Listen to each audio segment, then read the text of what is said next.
guys, so today mag-assemble tayo ng Godmorgon Mirror Cabinet from Ikea. Ayan, ito yung manual niya. So, sabi nila dito, assembly should be carried out by a qualified person. So, qualified naman siguro ako. Basta sundin ko lang yung instructions nila dito, which is puro pictures lang. So, ayan, ganyan lang siya. Wala man lang siyang labels or kung paano yung instructions. So, good luck. Try lang natin to. Okay? Tara!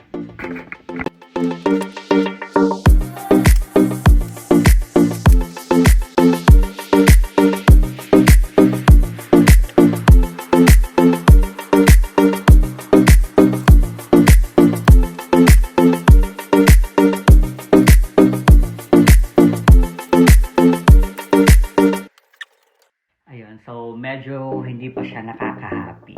Nakakalito yung mga instructions. Pero, so far, nabubuo ko naman na siya.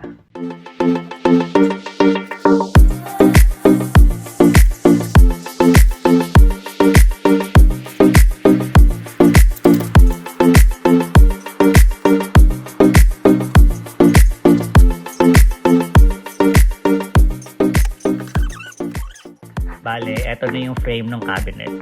Tapos, ilalagay ko na yung backside na parang mirror din siya. Ayan, kakabit natin.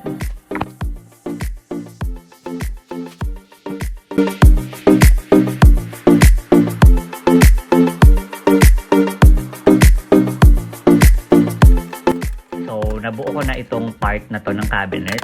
Next time, ipapa-install ko siya with a professional, then ako na magkakabit ng the rest. Ayan.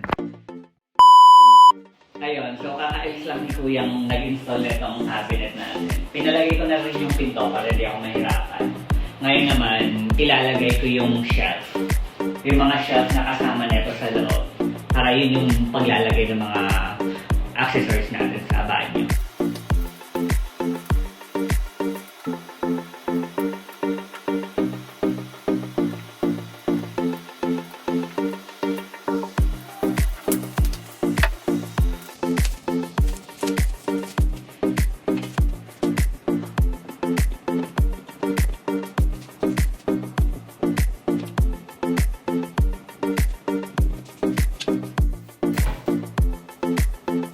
Problema tayo kasi hindi kasya yung shelf since kinabit na yung pinto bago ko ilagay yung shelf. So gagawin ko ngayon, tatanggalin ko muna tong mga pinto, tapos ilalagay ko yung shelf, tapos i-connect ko ulit sila. So,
Godmorgon Mirror Cabinet. Yun natin yung lawak. Ayan siya guys. Ayan. Diba?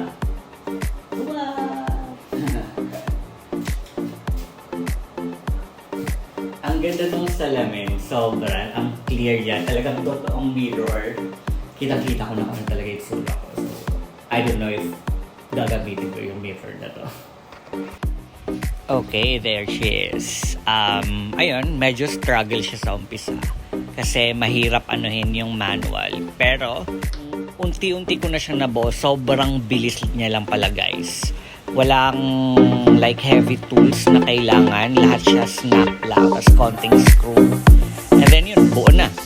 If wala kayong time pumunta sa Ikea, pwede nyong bilhin. So, of course, sa website nila. Tapos, i-deliver na lang. Don't forget to like and subscribe, and thank you for watching.